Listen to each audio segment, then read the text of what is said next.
I'll go ahead. We'll talk about this a little bit and kind of give like some of my thoughts about everything and how it all kind of came together. I think that anybody who thought that Kamala Harris even had a chance of winning needs to reevaluate their entire way that they look at the world, because they're completely wrong about everything. Like, if you don't understand why you lost, you will never win.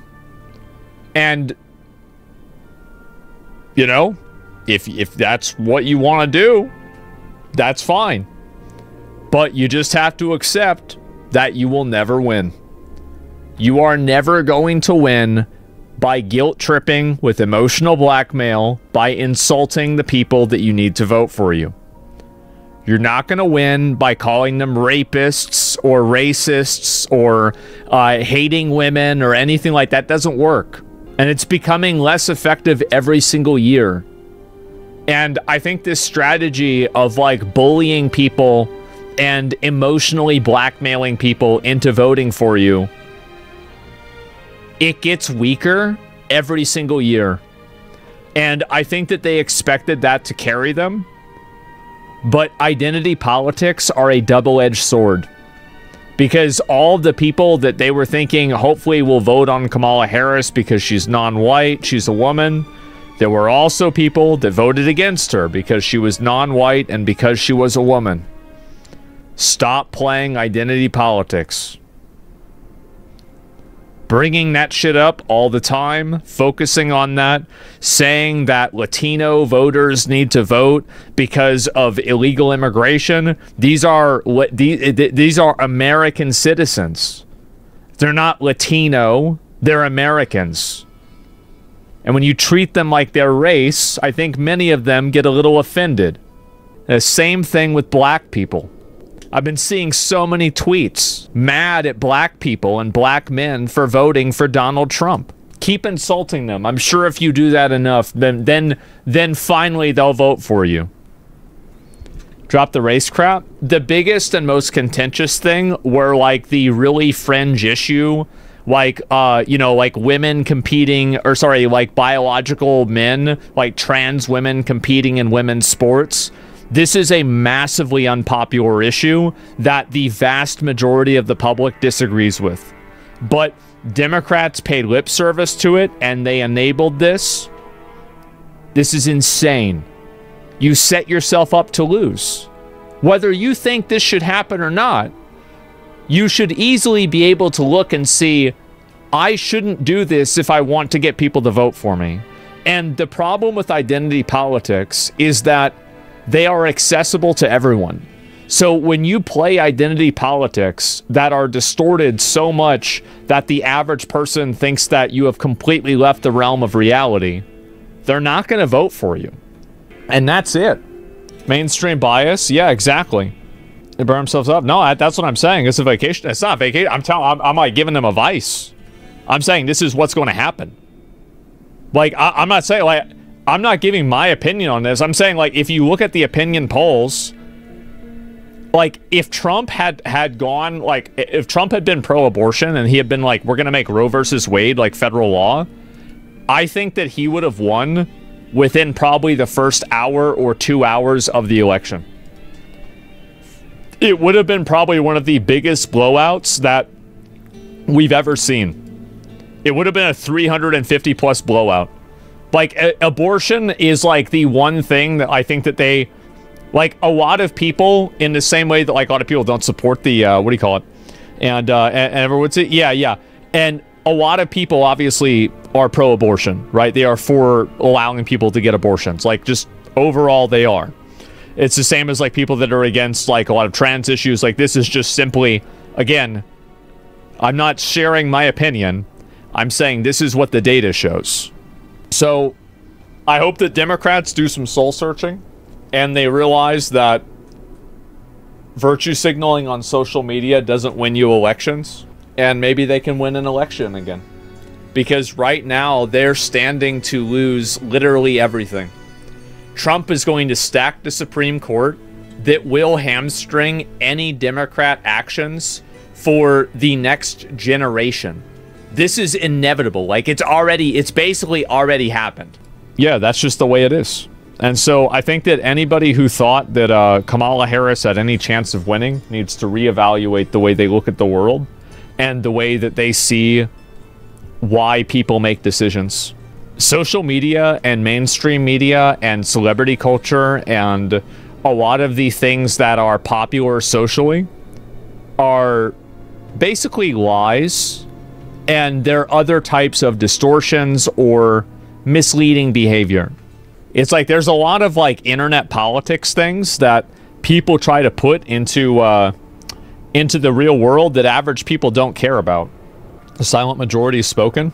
Yeah, because like you go on Twitter and you would think that nobody likes Trump. You would see it all the time. Like everybody is upset.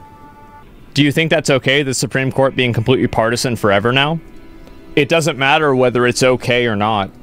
Like, and this is the big problem that a lot of people that are like idealist voters, and I think that there's like a lot of progressive voters that think like this, they think basically they're unable to separate their moral authority from reality and like their moral grandstanding from reality. It's not relevant whether I think that it's okay or not. It's relevant whether it's happening or not. And it's happening, and it's happening right now. And so you either take advantage of it or you lose. That's it. It's literally that simple. And the Democrats could have prevented it? Well, they could have massively prevented it. And the Democrats spent years lying to people about Biden's cognitive ability. It was obvious that Biden was totally cooked for years. And they spent years gaslighting people. And by the time that it became so evident that there's no way that he could run again, they didn't have enough time to put out a candidate that anybody liked.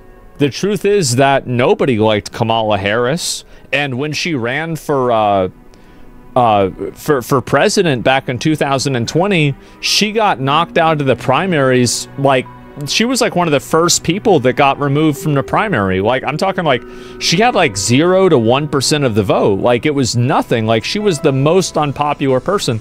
Like, I think Kamala Harris should be happy that she did as well as she did. She had 60 million people vote for her. I'm pretty sure that's the number right now. 60 million people vote for her after basically the entire Democratic Party rejected her. Categorically, completely rejected her. Like, she was set up to lose. Definitely, she was set up to lose. But at the same time, yeah, she got 63 million votes. That's a lot of fucking votes, man. How do you go from 81 million to less than 70 million? It's because Kamala Harris acts like she acts like a psycho and she talks like a retard. That's the reason why. She laughs hysterically randomly and she talks like an idiot. Like, if you listen to Kamala Harris talk, she sounds like a fucking moron. Anybody could see this. And I'm not saying Trump is a fucking genius either. It's not like he's some kind of a wizard. But, like, she really doesn't do a very good job speaking in a lot of cases. Who do you think played the biggest role in Trump winning? So, here are, I think, the reasons why Trump won. I think the trans issue was a big reason. Like the women, like, you know, like men and women's sports, trans women and in women's sports. Because it was just entertaining and funny. Let me think. Besides, of almost getting assassinated twice.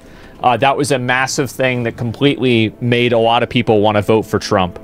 That was a huge reason. Also, inflation. People feeling like they're, what do you call it?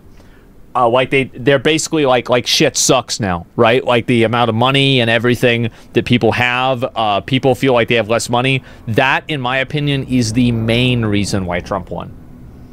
It's the inflation and everyday cost of goods and services and groceries.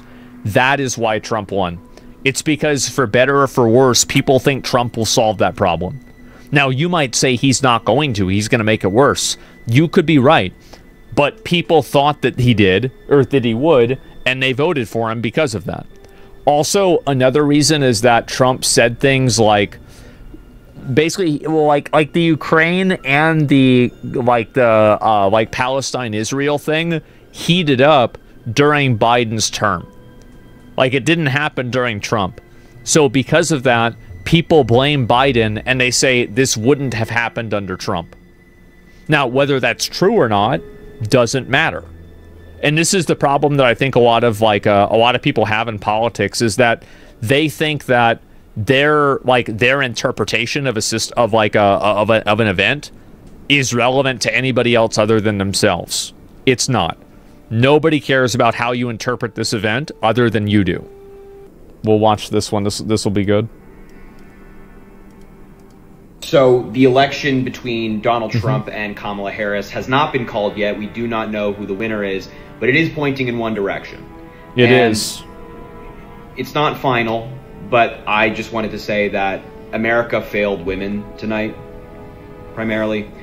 Trump has insulted women, berated them, has been found liable in court for... Why would a man care about that? Again, I don't think these people realize the double-edged sword that they've created with identity politics. They've basically built a cross for them to be nailed up on. Assaulting a woman, and he took women's reproductive rights away. And instead of standing up to that, people voted for it. Yeah, of course. And we failed our daughters, our mothers, our sisters, our wives tonight. America failed them. We failed them. It is unfortunately the reality of the situation. So I'm sorry to everybody out there who will be impacted by what may come. Yep, that's right.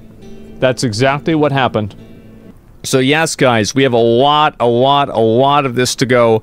You guys can post all of the Cope stuff. We will probably go through a lot of the election post-mortem tomorrow, but we are on top of that going to, of course, talk about some other stuff as well, because obviously I know a lot of you guys, some people aren't from America, want to see some different content, etc. Thank you guys all very much for watching. We had an incredible election stream, crazy amount of support. Thank you guys so much. Make sure to follow the stream. I'll be back on tomorrow, and fuck, I'll see you then. See you in a few hours. Not a few hours. I'm gonna sleep a little bit more than that, but I'll see you later. All right, boys. Peace. See ya.